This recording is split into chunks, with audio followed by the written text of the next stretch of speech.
ശ്രീനാരായണ പരമഗുരവേ നമഃ. സുപ്രഭാതം. 959 ദിവസമായി ഇന്ന് 2023 ഡിസംബർ മാസം 30 ശനിയാഴ്ച, 1199 ആണ്ട് ധനുവ മാസം 14. ഗുരുവചനങ്ങളിലൂടെ ഈ യുഗത്തിൽ സംഘടനാ ശക്തിയാണ് അത്യാവശ്യം. ആശയവിനിമയം നടത്തുന്നതിന് ചെറിയ ചെറിയ സംഘടനകളാണ് വേണ്ടത്. ഈ ചെറിയ സംഘങ്ങൾ തന്നെ സമുദായത്തിൻ്റെ സംഘടനാശക്തിക്ക് തറക്കല്ലായി തീരും. ഈ യുഗത്തിൽ സംഘടനാ ശക്തിയാണ് അത്യാവശ്യം. ആശയവിനിമയം നടത്തുന്നതിന് ചെറിയ ചെറിയ സംഘടനകളാണ് വേണ്ടത്.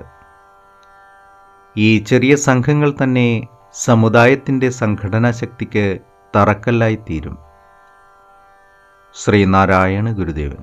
ശ്രീകോട്ടുകോയ്ക്കൽ വേലായുധൻ എഴുതിയ ശ്രീനാരായണ ഗുരു ജീവചരിത്രം എന്ന പുസ്തകത്തിലെ 29 അധ്യായത്തിൽ നന്ദ്യാട്ടുകുന്നത്ത് ഭഗവതി ക്ഷേത്രത്തിൽ ഗുരുവിൻ്റെ സാന്നിധ്യം എന്ന് വിവരിക്കുന്നതിൻ്റെ 6ാം ഭാഗമാണ് ഇന്ന് അവതരിപ്പിക്കുന്നത്.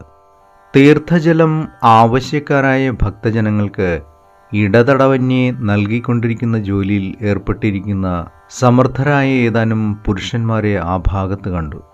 കമ്മറ്റിക്കാരായ പുരുഷന്മാർ, പരിസരത്തായി കച്ചവടക്കാർ. ക്ഷേത്രനടയിൽ പോയി ദേവീപ്രസാദത്തിന് ആർക്കും തൊഴാം.